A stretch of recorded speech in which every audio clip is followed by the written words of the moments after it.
When you go live. Yeah. Okay. Welcome everybody. Welcome very much. This is a really exciting day. We've got lined up of amazing conversations. This is the part one of the Good Business Festival. Part two is coming in March, and it's such a joy, such a treat to be asked to host these sessions today. The Good Business Festival, it's a celebration of how we can do good and we can do business. And that feels weird, right? That feels like it's a contradiction in terms. And whilst business has been responsible for some of the ills in the world, it's about the only thing that can fix them. So I'm a massive believer in the power of enterprise for good. And that's what we're gonna celebrate over these two acts. The first act is this autumn, and the second act, as I say, is next spring. So today we've got these amazing local conversations, but they all revolve around global issues. Every single global issue has a local impact.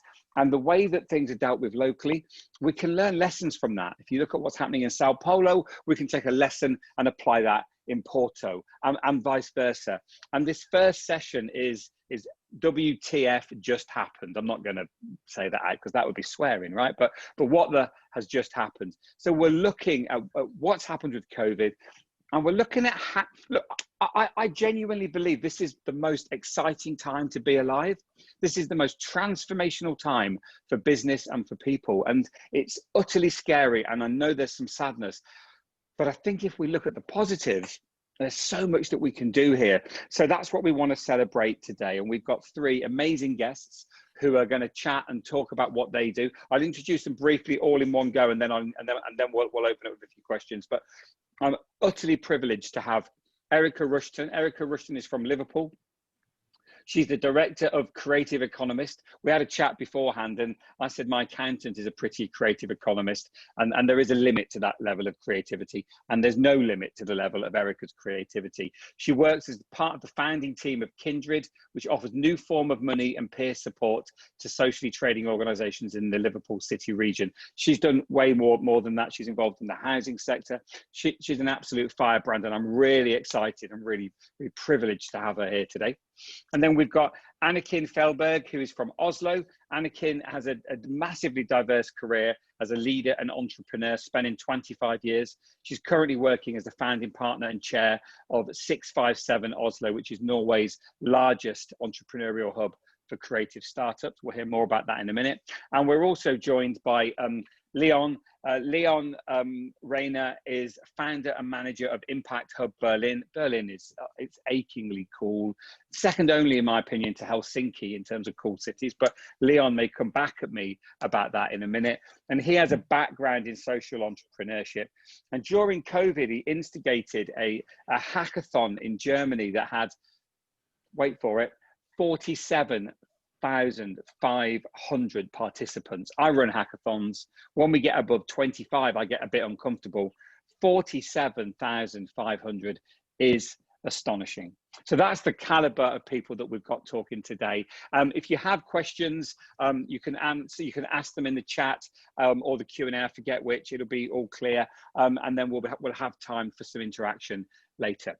But before we do that, I'm going to invite each person to talk for 2 minutes on what they do. And we'll go in the order that I've just introduced you. So Erika, you got a couple of minutes to explain what you do and actually why it matters, what you do, what you love, and why it matters. Okay, what I do, what I love, and why it matters.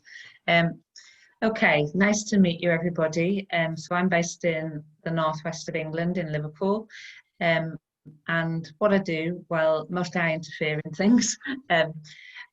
I get motivated by injustice quite often, but what do I do about that? So I think probably one of the most exciting projects I've been involved in over the last 10 years and just stepped down as chair of was Baltic Creative. And within the UK, it's now, as far as we know, the biggest asset owning, community owned interest company. So that means that any money we make goes back into the community that we're interested in, which in that case is the creative and digital community. But I haven't only done that. So Kindred, which I'm working on currently, is a community fund trying to show, as we have with property at Baltic, that a community-owned asset can be managed better and to greater benefit than a privately owned one. And I think we've proved that point pretty well. 3,000 people work in the district where there was almost none previously. We're now going to try and make the same point with a revenue fund. So Kindred will be a revenue fund. We've raised £6.5 million from Power to Change and the regional combined authority. And that will be a fund owned by its community for its community forever. 6.5 is just for starters. So watch this space. Amazing. What's that fund going to do, Erika? How are you going to use that? Yeah, so the fund is for what we describe as socially trading organisations. So people who trade commercially, but with social purpose. And it's to invest in the growth of their social impact. So that doesn't necessarily mean they have to grow turnover or grow numbers of staff or grow profit. It means they have to grow the good things they are doing. And that's what the money's for, to enable that growth. Quite important in the light of the last 6-7 months that we've been through. Absolutely, couldn't agree with you more. And there's this whole kind of view that business is there just to maximize returns, because that's the only way we could measure it when we set up business regulations a century ago. But of course, we have much better, much more refined ways of measuring good, and maybe we'll come on to that as we go. Thank you so much. I really enjoyed that, Erika. Anniken, do you want to just explain what you do, who you are, what you love, and why it matters? Yes, I'll try. Thank you, and really nice to meet all of you. I'm very happy to be here. And Erika, I really love what you're doing. I think that's so important today. And we do have a rather large public fund in Norway, called our pension fund. We call it the oil fund, as you know. So I think it's important that government has a stake in dealing with those money. So what I do many things. I refer to myself as a branding expert, but that's sort of narrow in connection with what I actually do. So throughout the last 25 years, I have founded several agencies, and that has been communications agencies of some sort. My heart is very passionate for design as a takeout of branding. I think it's a good way to communicate because it's non-verbal. It means you really have to be mindful about how you communicate. It takes a long time to build a brand, and that makes it also sustainable. So that's where I come from when it comes to my practice. But in 2012, something happened that shifted my career, and that was that Norway started to become more attentive to entrepreneurs. And so my partner and I, we rented a building or the first floor of a building with 657 square meters, hence the name 657 Oslo. And we started to look around to see what other countries were doing and cities when it came to collaboration. Because when you ask me what I'm passionate about, one of the things I'm really passionate about is collaboration. Because when you grow up, or you know, I had my first job in the 90s, and the 90s in the communication industry wasn't that different from Mad Men, really. And Mark, you know this. So after 20 years in that industry, I was really ready to not work in a silo-oriented organization. I was very much ready to empower other and young people to be able to create their own businesses without being sucked into a huge global system where many times, at least previously, creativity died very rapidly. So with those 657 square meters, we started filling it with entrepreneurs like us, and we provided the environment for them to thrive, which was basically having a lot of collaborative activities. And now today we are Norway's largest, as you said earlier, with 3,000 square meters, 200 members sitting here, but with a huge alumni, because one of the things that is important is that we provide a good community for them as long as they're here. But the purpose isn't that they should sit with us for eons. Normally, if we see a successful entrepreneur or company land in our premises, if they're really successful, they sit here 9 months. It's like a pregnancy. They may come from an incubator and then they go here when they're going to market because we're a creative hub. Obviously, we also have smaller companies here dealing with communication, web pages, branding, social media, etc. And they help these entrepreneurs. So many entrepreneurs are tech people. Maybe they're engineers or programmers. They don't know anything about communication. So that's why it's good for them to come to us. And when they leave again, they're moving from home in a way and getting their own apartment. So we're sort of an enabler. We're private. It's not a public initiative, but we have had a lot of government support, both from Innovation Norway and the municipality where we live. So I will say that I'm passionate about the ecosystem that we are part of. We collaborate also with other hubs like ourselves. And it matters because Norway is a really small country. We're only 5 million inhabitants. 5 million in the whole country. And our country is so long that if you pin Oslo with a needle and you take North Cape all the way up towards the Spitsbergen and you tip Norway over like that on the map, we reach all the way down to Rome, Italy. So we have vast space and a lot of natural resources. As you know, we haven't been very environmentally friendly in the past. That has shifted in Norway now. So we're part of a huge change, and it's really, I agree with you, Mark, it's a really exciting time to be alive. It totally is. That was fascinating, Anniken. Thank you so much. And that, that image you painted of the communications industry in the 1990s, yeah, I completely recognize that. It was like Mad Men. And there's been some really interesting work recently. A guy called Mark Shayler, not me, Shayler. He wrote a great book called Marketing Rebellion, which looked at these kind of revolutions in marketing. And the end of lying was a massive one because marketing was often just lying. And then the end of hiding. And now the end of control. We are not what we say we are. We are what our competitors say we are. We are what our customers say we are. And we may come back into that. Absolutely love that. Thank you, Anniken. Thank you so much. Leon, if I could just introduce, you could just introduce yourself. That'd be amazing. Let me just, sure. Can someone just pin Leon's image for me? Thank you. Thanks, thank you very much. Hi, I'm Leon. Really, really nice to meet you. I'm very excited to hear the stories of my co-panelists. Really amazing. I'm an entrepreneur. I live in Berlin and I work in Berlin, very internationally connected. I'm founder and managing director of Impact Hub in Berlin. Just real quick, Impact Hub is a global network of innovation spaces and communities that center around using entrepreneurship and innovation to solve the grand challenges of our time.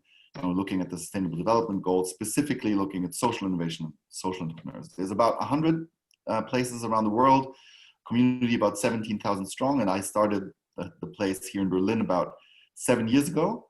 And it's basically a co-working space, but what we really do is we try to help people and organizations co-create innovative solutions for people and the planet. And we use our space to build a community that centers around this space, around this kind of face-to-face everyday interaction, very much as Anniken has described. And then we basically develop accelerators, incubation programs, but also all kinds of corporate innovation services that all really target at using collaboration to innovate for the public good. And we've done so in the past very successfully. We're currently scaling our space that's in downtown to about the size that Anniken's is now, so also about 3,000 to 4,000 square meters.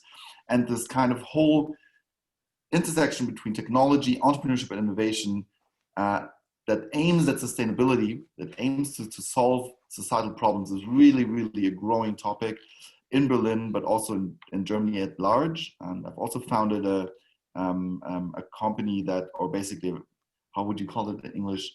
A lobby organization, actually, for sustainable innovation in Germany. And we've recently convinced the government to start several funding lines.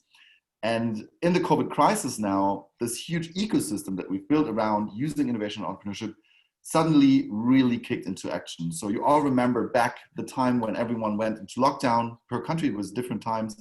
In Germany, it was the beginning of March. Everyone had to stay home. And everyone was feeling kind of powerless about what to do. You were sitting at home, you kind of did your job, your team was remote, but what to do about this huge crisis? And so was I, and so were some of my colleagues and other organizations in the same field. And we came up with this idea, or were inspired by people actually in a different country to actually start a hackathon. And obviously online, because you couldn't go anywhere. And since one of the organizations was closely connected to the government, we pitched it to the government. We're like, dear German government, we're doing this hackathon online. Wouldn't it be great if you could also bring in some challenges, because many of the challenges were with ministries, with public servants, with health officials who couldn't manage the sheer amount of contact tracing, the sheer amount of need for materials and things like that.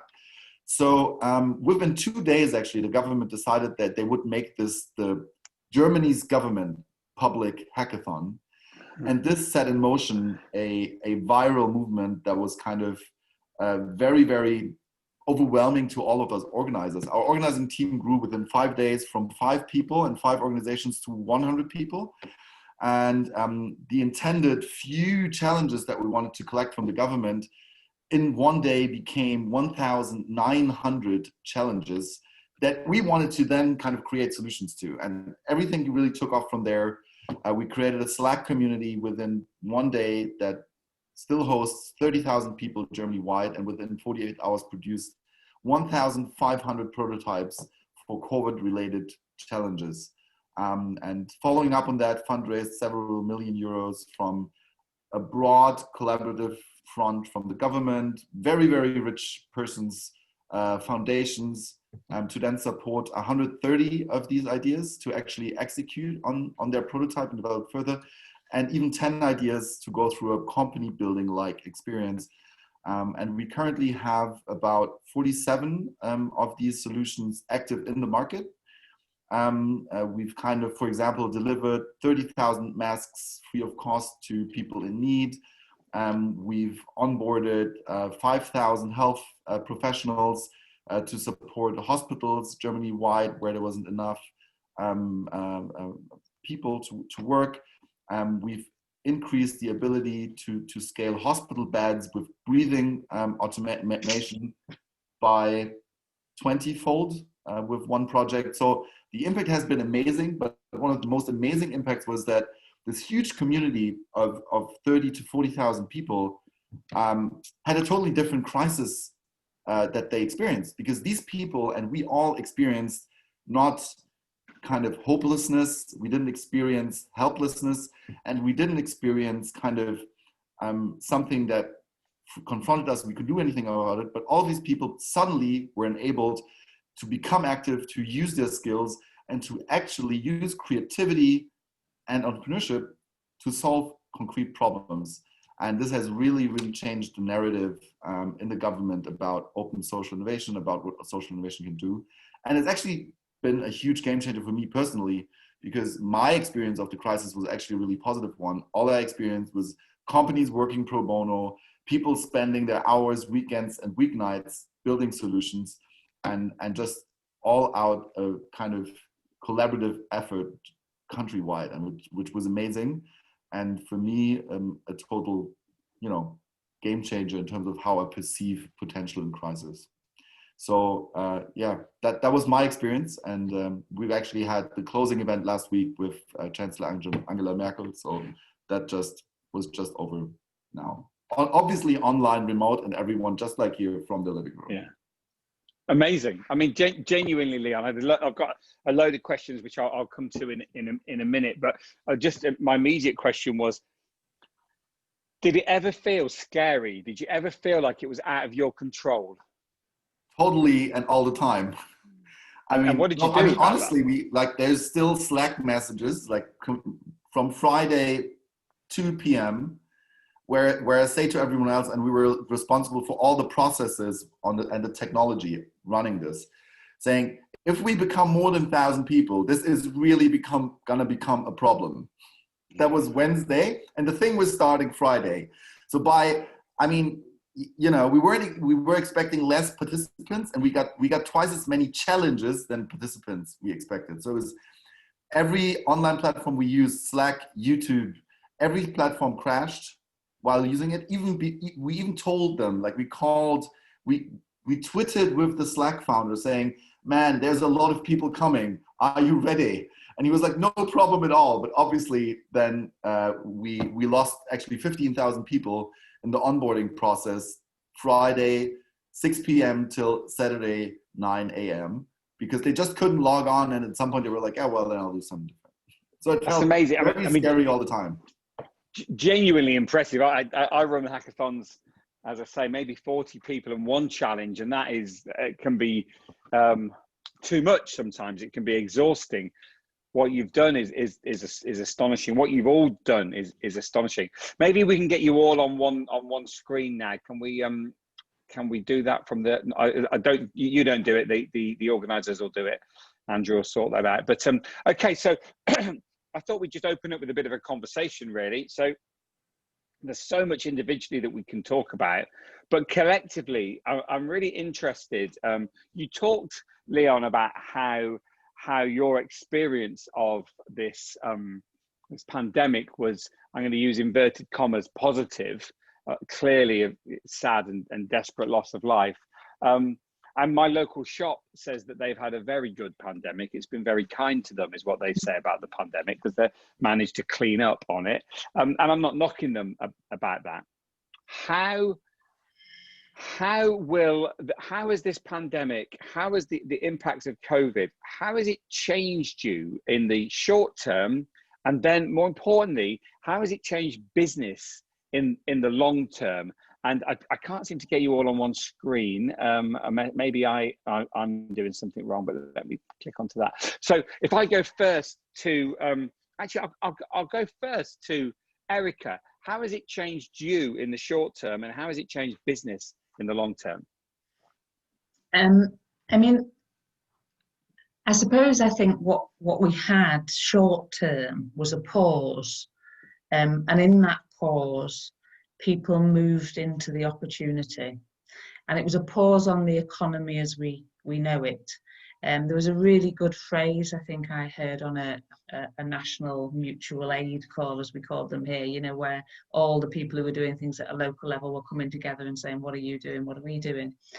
And the line on that was that actually our economy didn't even have 3 months resilience within it. So just at the moment when we needed those big businesses to say, oh, we're making a shed load, we'll do a bit extra, or we needed people to change what they were doing and respond quickly to deliver the masks that Leon talked about, they couldn't do it. Our economy was not there for us. And the people who moved in to the spaces, I started life as a squatter and wrote a little piece called Squatting the Economy. It's like we moved in like squatters, or like creatives do on empty buildings, and went, oh, there's a little bit of space here. I can do this, I can do that. And it was actually only organisations that were quite small that could do that, because they could move quickly, they could change quickly, they could adapt quickly, they could understand their locality, they could respond, they could connect quickly. Anything with a management team was dead in the water, because the systems for decision making were just too slow. It was like, come on, catch up. So I think that pause offered us a little window on the kind of economy we could choose to have. And a lot of people are running around now saying, oh, the economy's falling apart. Well, do you know what? It fell apart over the last 30 years. Our economy was broken. It did not meet the needs of the majority of us. And in that pause, we began to think about the needs of the majority of us. So I think we're now faced with a really serious choice. And change doesn't happen quickly, and turning tankers is slow. But we are faced with the choice of whether we want a more resilient economy, which is populated by smaller units of economic activity, like those that moved into the gaps and opportunities. They are the people who proved to be resilient. Or do we want a very unresilient economy, where we again reverse and rely on big tankers that cannot meet our needs in times of crisis? That's what I think happened. I'm not sure if I answered your question there. No, you did. You did absolutely, and I couldn't agree with you more. It is really interesting. Those people that Whereas people that shone, that you've nailed it, they made decisions quickly. And a board is nothing but ballast. It's going to slow you down. It's there for all the right reasons. It's there because we're risk averse and we need everything sort of checking off and ticking off. And I understand it. But in a crisis, the last thing you want is to be slowed down. But I just to come back on that, I think what that showed is all those checks and balances to say we are risk averse has put us in the most extreme of risk positions. I couldn't agree with you more. Absolutely. How has it changed you, Erika?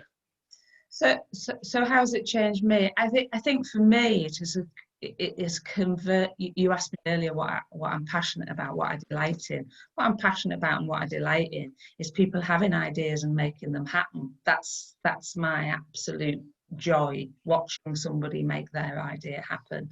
That's what that fund's about. That's what I've spent the last 10 years doing. So how has it changed me? Well, it's kind of, I'm a bit smug, but kind of proved to me that's what I love and that's what I believe in. That's what I think economies are about. Economies are about me trusting you and you trusting me and me saying, you give me a few quid and I'll deliver you something, a product, a service, whatever. And you trust that I will do that and you part with a piece of paper that I think is worth something more than a piece of paper. And at base, if we do not have trust within our economies, then we have a broken economy. And I think that's what it's done for me, is say, actually, that's what I trust in. I trust in the relationships that run an economy, not that this economy is something that happens to us and is done to us. We have a choice in it and we have a responsibility in it. And collectively, we can make change. Or we can leave it to you guys. Lovely. But even the billionaires are panicking at the moment that they've got too much money and they're making too much money. That's a big challenge to have. Leon was going to come back actually on one. Did you have a point, Leon? I was just asking for Anniken, Erika. I was just wondering. I just felt because Erika talked a lot about resilience and kind of what makes resilience. And Anniken before, called herself an ecosystem builder. And I was just interested in, from the Norway experience, if you felt that kind of the ecosystem actually, or organizations who were part of that kind of ecosystem, were they more resilient to crisis, and how that experience was, Anniken? So we are very lucky and fortunate in Norway that we have a buffer in our pension fund. So the government has really worked hard to define packages, as they call it, for various industries. They've basically taken lumps of industries at a time, and they presented frequently packages, financial rescue packages for each industry. And so they were quick with us, meaning the ecosystem around entrepreneurs, because they know that the vulnerability of entrepreneurs in an early stage is very, very difficult to handle. And you could basically have a generation of entrepreneurs just die out in a very short time. So what they did was that they defined a lump of money that we could apply for in June. And we applied for funding. I think we were 80 companies applying for funding. And many of us got good funding from that, which means that we survived. And so there are two kinds of many kinds, but say that you have three kinds of ecosystem players in the private sphere. You have incubators, early stage companies. You have accelerators, more later stage companies, and you have co-working spaces like you and me. And co-working spaces are normally, that are entrepreneurial driven, are normally, I would say, love projects, because you don't make any money off of renting a house and renting it on to somebody else. There's no margin. And, we don't own property because as of right now, we're not in the property industry. The other part of our industry are property industry players, like, you have spaces, I guess, also in Germany, and there are many huge players in this market. And so the government was very good to define that if you were large enterprises, you couldn't get hold of this money. So I think being stimulated like that really made a difference for us. And in that way, we could make a difference for the entrepreneurs in our space. And that was the whole point of that exercise. So we had to apply for funding for projects. We couldn't just apply for funding to survive. So what we applied for was to create a mentoring program, to establish a podcast, TV, and film studio, to establish something we call creative hangouts, where we can match entrepreneurs with entrepreneurs, industry players with entrepreneurs online. We also were establishing something we call a go-to-market academy, where we will create an online series of talks on how you build a brand and commercialize your concepts. And we will continue to have something that normally we will have sponsors for, but that is hard this year, that we call the Creative Tech Hunt, which is a national competition where we have a lot of startups pitch in many different cities and then meet up for a finale.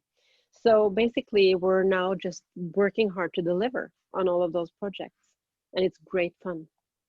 Good for all. That's amazing, Anniken. Thank you for that. Thank you, Leon. That's that whole idea of supporting the co-working spaces, which then escalates down or filters down. That's really interesting. And again, to apply for funding for a project seems to make perfect sense for me, rather than a blanket fund. But we'll stick with you, Anniken. How has this changed you in the short term, and how do you think it will change business in the long term? Well, we got a real shock because obviously all of our coworkers moved.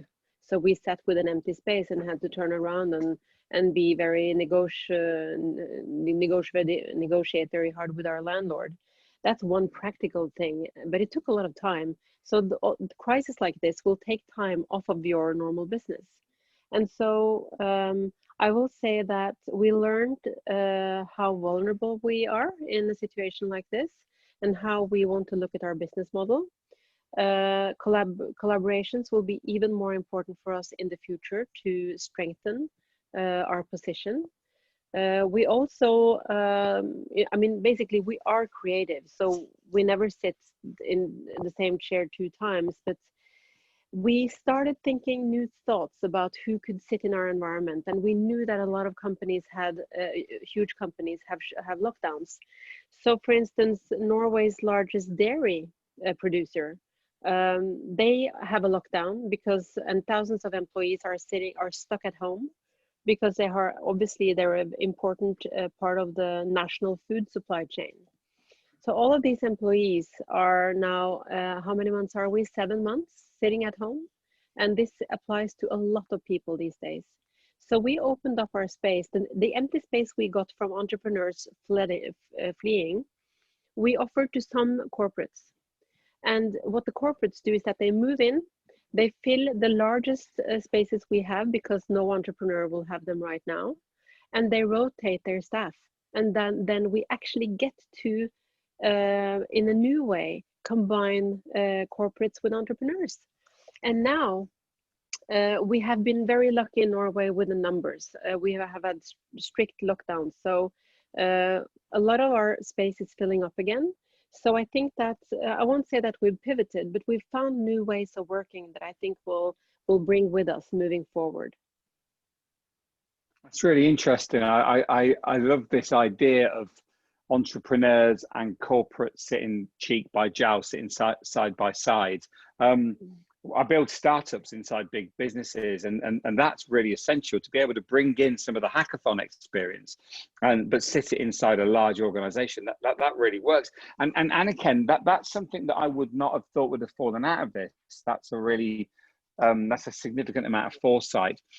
Has it changed you? I was thinking about that when you asked, and I think Erika answered so well. So I thought, no, this is a too shallow answer, because what I wanted to say is that I noticed I have to get out and move my body. I've been sitting down in Teams meetings for 7 months. I've never sitting this much still in my life, and I think it's partly made.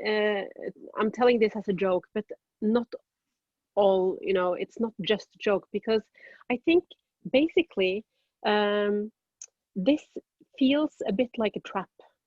And from running around meeting people and being very active, I think many of us notice how we just, it's like if you've ever sailed in Denmark on a sailboat and you hit ground, in Norway, it will be like boom with rock, but in Denmark, it's sand. So you just slide into it and all of a sudden it's just stop and you can't move. Yeah. And that's the way I feel. And in a way, it becomes a mental game as well. So I think mental health is really, really important. I've picked on up again my coach because I notice how I need to get some new impulses that aren't just Teams meetings. I've started a training program to get out of this office and this computer. And as a leader and a mentor, I think it's really important for me to be more than I used to be actually aware of how important it is to stimulate myself, not only through business. So I used to be a hard worker. I haven't worked this hard ever. I'm working harder than I've ever done. I like it, but wow, some people with the COVID-19 lost, everything, and time stood still, whilst others, and I'm part of those, I could bury myself 24/7 with work now. So there's an imbalance, I notice, in society today, which feels weird. That's brilliant, and really really insightful. One of the big responses I saw people have at the beginning was this kind of feeling of grief for the person that they used to be, and the grief curve was a classic analogy that people used, and the secret was to stop oscillating around the bottom and get into experimentation and just to do so, to keep busy and to not grieve for the person that we were, which was a job description or whatever, however we define ourselves. This kind of questioned all of that, and I can completely see how keeping moving is the key. I've never been busier either. I didn't earn any money for 3 months, but I am now, and that's cool. That's exactly the way it should be. Thank you, Anniken. Leon, how has this changed you in the short term, and how will it change business in the long term? Oh, you might need to unmute yourself, Leon. The good old one. I'm always thinking about printing T-shirts that say "You're mute." Unmute. Good way to make some money. How has it changed me personally in the short term? I think I'm like Anniken. Anniken had to and have to work like a madman, and I used to be someone who works a lot. And it's kind of brought to the forefront this growing need to set boundaries that are not space boundaries, but kind of like other kinds of boundaries between me and the work that I need to do. I feel that being a social entrepreneur makes it sometimes even a little bit harder, because I think the calling is so it's helping Germany solve COVID. It's not just my bank account. And that's not necessarily something that's better, but I think it's sometimes a larger challenge to kind of step away from that. So kind of really growing that kind of discipline in terms of drawing a line between myself, my work self, and my rest self, and the need for that. That has really, really changed for me personally. From a business point of view, I think one thing that's so obvious that we don't even talk about it anymore is it has just provided an immense push in terms of digitalization. And I'm not talking about kind of new tech here. I'm just talking about the acceptance of the long existing tools for digital collaboration, be it Slack, be it Zoom calls like we're having right now, and kind of digital meetings. And I think that, it was unthinkable. We've had in the hackathon, but also other parts of our business, we've had online events with as many people as 20,000 people on one call. We've had ministers, state ministers calling in Sunday morning, 10 o'clock, in their pajamas to give a speech to our hackathon people. We've had ministers call in from cars through their phone, taking that opportunity where they before would have said, well, I can't, like all the security that's needed for me to come to your place, I won't make it. And they would have never, agreed to a so informal kind of setting in that online space. So I think, and this goes for politicians, it goes for investors, it goes for a startup, it goes for, a heightened readiness to collaborate across sectors because the need is so high, and a heightened readiness to actually use all those tools at our fingertips, really, to actually have the CEO of our biggest telecom say openly in the call, thousands of people there, actually I now realize it's amazing to have home office. I don't know what the problem was. And it's amazing that I don't have to fly from city to city, 3 cities in one day, every day of the week with my private jet, because I get so much more work done. I'm so much more productive when I'm here at home and just talking to all those people face to face on my computer. And it doesn't work for 100% of things, but it works for 50% of things. So I do think this kind of push in terms of acceptance for digital tools, and with that, the huge potential for sustainability that has. Reducing travel and reducing, so that for me was huge. And that goes for, we work with lots of ministries, it goes for them. We work with super conservative businesses like private banks and their customers, it goes for them. But it also goes for myself. I would have always have preferred a face-to-face meeting from this. And I still do, but I also look more closely now. Is that really the time for a personal meeting? Or is it just okay like that, So I think that's also something that will change my business drastically, and that will change many business drastically in the future. And I do hope it does. I think it's a huge opportunity that we have to kind of capitalize on for our sanity and also for sustainability reasons.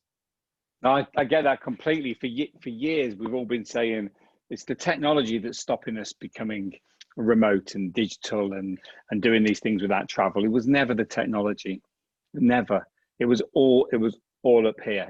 It was our attitudes, and it is not. I would much rather be sat in a room with you three. You look like great fun, right? I would much rather that than this. But actually, this works, and it's 99%. It absolutely works. And in terms of the informality, absolutely, I'm naked from the waist down, and nobody would ever know. That is the beauty. I'll stand up and no, I won't stand up and show anybody. So I think that's really interesting, and to roll this on, to look at how business is going to change, and how business can change the planet for the better. Is this just a blip? Is it a real reset? And how has the business community responded? Not what you've done. I know what you've done, but how broadly has the business community responded where you are? I'll go to Erika first. Is this a real change and reset? And what has the business community of Liverpool done to help? Well, so I'd like to talk just for a minute about what we mean by the business community. And I think at a governmental level, I have a concern that they think of business as big. But actually, though I work within broadly what's understood as the social economy, I also spoke quite a lot during this period with people who run much more traditional chambers of commerce. And they said to me exactly what I found, which was, yes, there were those businesses that had to close down because of their position, particularly at the hospitality end of the market, or human contact hospitality. But setting those aside, over 70% of smaller businesses within the city region, be they family businesses, be they manufacturing businesses, whatever they were, traded through this crisis. They did not shut down. And so when we talk about a crisis of business, I think we have to be really careful about whose crisis it is. And yes, those big global corporates are the big employers, but in some cases, they are also the big people who don't pay their tax. So how much do I care long term about how much they survive? Yes, I care for everybody who loses a job with anybody right at the moment. But so how have business responded? Mark, you made reference to your corner shop. My corner shop's done good too. He says that for the first time in 20 years, he's been able to stock fresh food because the footfall is big enough.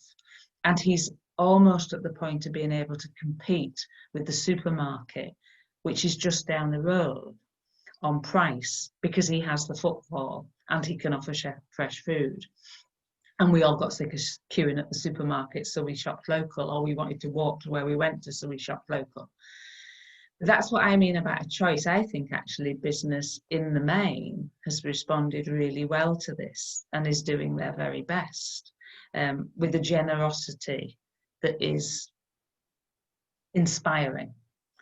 But I think when I say a window of opportunity, after the global crash, two of the best projects I've ever worked on, which was Baltic Creative, which now owns loads of creative workspace, and a thing called Granby 4 Streets, which was a housing and community-led thing that won the National Turner Prize in this country, which is an arts award, and for 4 streets in a neighbourhood that had been derelict for 30 years to run an arts prize was quite extraordinary, really. But 2 amazing projects, but they only happened because we moved fast in the wake of the crash. So business has responded fantastic, but the people who occupied that economy in ways that I think of as anti-social business as opposed to social business are moving back in fast. So I think there is a duty not just on business, but on business leaders and on governmental leaders to think about where we're going. And I do hear an awful lot of people arguing about how much money they need, but I don't hear an awful lot of people telling me about the kind of world we want to live in. So again, I would look to people on this call and other leaders who work in this space. Where are we going? What kind of vision are we painting for people? Because actually, if you can paint a compelling vision, people will go on the journey to get there. And then we've got what Mariana Mazzucato talks about, directional investment. Then we know where to put our money. And it's not because we'll get to that rosy utopia picture we've painted anytime soon. But if we don't know we're going there, we'll go some other direction.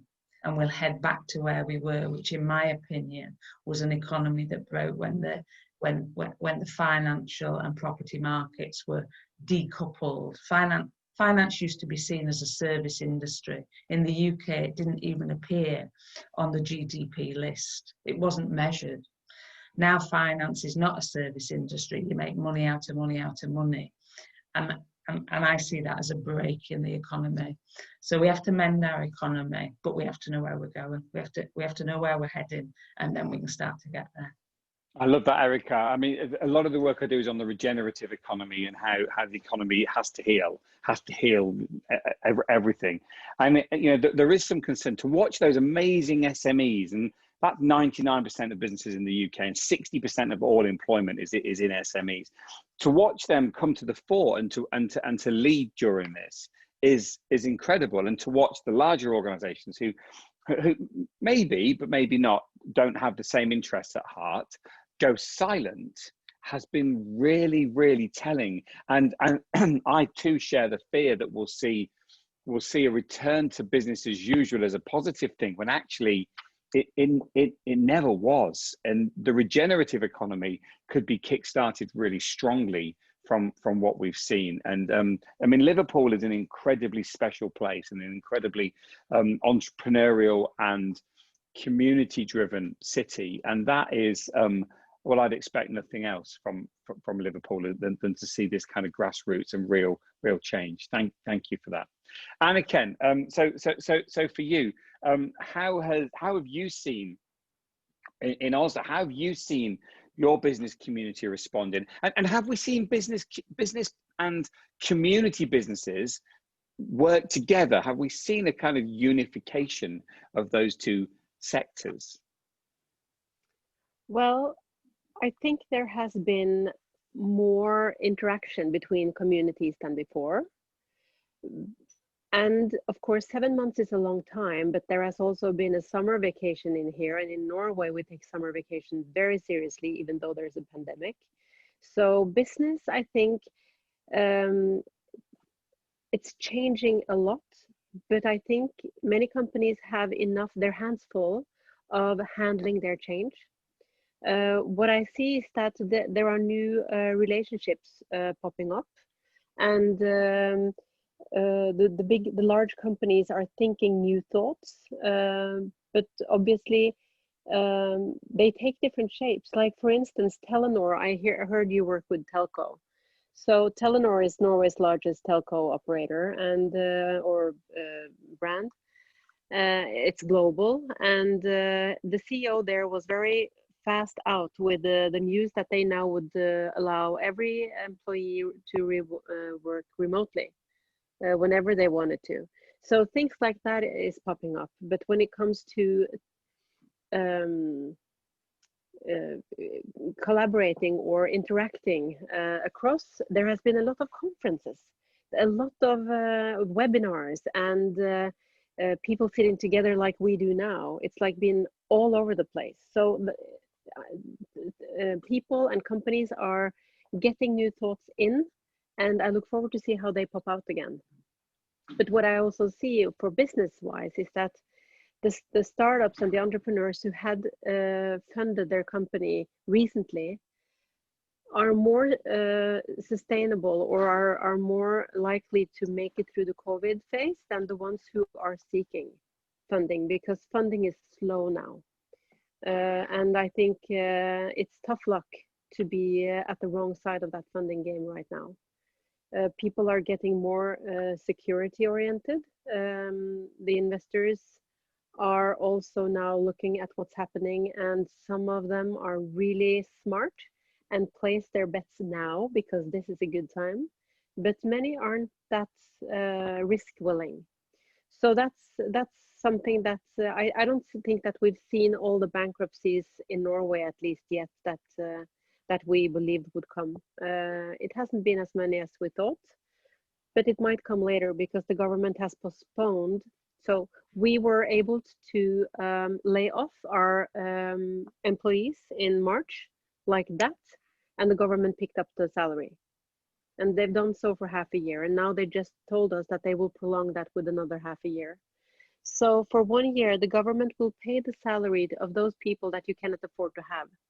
So if COVID still plays an active part of our business in March 2021, we will, unless the government does something, see, I think, a wave of bankruptcies then.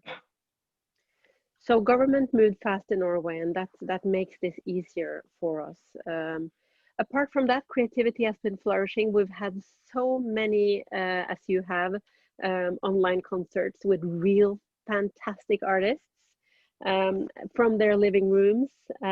Pay whatever you want to see me play. Really amazing creativity.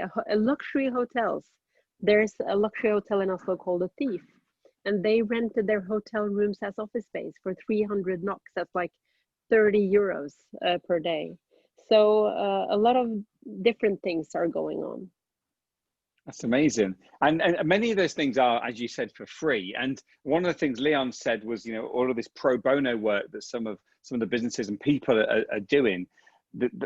And whilst we were supported in some way, and whilst we were a bit lost, like pro bono felt the right thing to do. We're going to need to shift that towards paid in some way. How do we begin to do that, Anniken? How do we begin to start to charge for these things? Or is there another model? Is there a non-traditional model that we can maybe dive into? Well, I love that question because I am a commercial head, and I believe that social good should have a price. I think you can have a differentiation in who pays what. It should be like that. We should become Robin Hooders, all of us. But I think also that one thing I think is very exciting is cryptocurrency and alternative forms of money. So what we did very early on in 657, before everything turned so digital, we had actually small 657 coins that looked like something you would play poker with, and we used them to trade services between ourselves, because invoicing small amounts in the community didn't seem to make sense. So having some sort of alternative currency might be something we would maybe rely more on in the future. I hope so. I hope so. You know, back in the day, so I'm old, I'm 52, I'm a grandfather now. But when I lived in Bradford, just as my daughter was born, maybe 30 years ago, a bit after, 28 years ago, we set up an alternative currency for Bradford. So we set up, it's called Bradlets, and we all had little paper vouchers. And it was really good for babysitting and aromatherapy. It wasn't so good if you wanted your bike fixing. So I'm glad that alternative currencies have come on. Cryptocurrency, you know, it's an extension of that. To think it kind of started there is amazing. So I love that image that you've just painted. I'm totally behind that completely. And finally, Leon, how has this changed business, and how is the business community in Berlin? I mean, I know how you've responded, and that's amazing, but how has the rest of the business community in Berlin responded? I do think, I mean, specifically in Berlin, I mean, in Germany was a tough blow. Berlin Berlin, as many people might not know, you know, just until recently was one of the poorest cities in Germany. We don't have any, like, none of the top 50 companies in all of Germany have their headquarters in Berlin. So the city lives off creative industries, so of many very untraditional kind of ways of working, but also from tourism. And you can imagine that, and that COVID was a very heavy blow. People are trying a lot of things, but when there's a system where there's just no money coming in from any point, you know, hotels, clubs, restaurants, city tours, museums, galleries, concerts, like I could go on like this, and this is all things that is actually employing people in Berlin, and these are all things that are usually being used by Berliners, but at the same time by, you know, one of the biggest kind of tourism destinations in Europe, and that has totally broken away. So it's very tough for a lot of people. As Anniken told, like, also in Germany, we have pretty sturdy policies around the government picking up paychecks, things like that. So things are kind of happening, but nevertheless, places like restaurants, places like galleries, I do agree with Anniken that there will be a second kind of wave of bankruptcies. There will be a lot of change happening. And it will be tough specifically for all those kind of a little bit, you know, untraditional kind of, you know, models that just, you know, lived at the fringes and kind of got along all the time. And you might think that they might be able to bridge this, but it's really tough. And I can't say yet if it's just going to be kind of a reconfiguration of those things, or if also many of them will just die off. That's to be seen. So I do agree that we will need to stay very alert, specifically around the end of the, you know, Q1. And then in terms of, I can see that.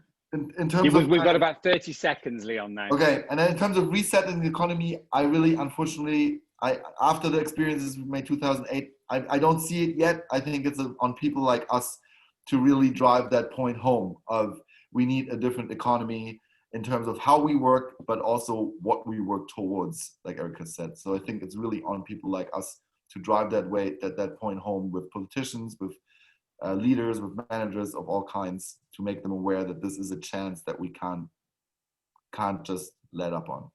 I love that. And I've got a phrase of saying it's not sufficient to do things better, we need to do better things. And we can't go back to doing what we did before a bit better. The trajectory is wrong, and we need to correct that first. What does a good economy look like, and what does it deliver for people, for real people, not for the people who can't be seen that sit behind it? Look, we're on an hour, and we could have gone on for another hour. You're all amazing, every one of you. I totally loved that. Thank you so much for your time, and we will definitely be doing stuff again. Those of you that tuned in for this, thank you very much. We're going to be back in 20 minutes where we're going to be talking about It's a Small World, why diversity of outlook is more important than ever. So back on at 12:40 UK time. Anniken, Erika, Leon, I cannot thank you enough. You've been amazing. And also thank you to the team that put this together. I assume you'll close the meeting, guys, with a end or leave. Thank you. Thank you very Bye, much. everyone. Thank Bye. you. Really great meeting you. Likewise.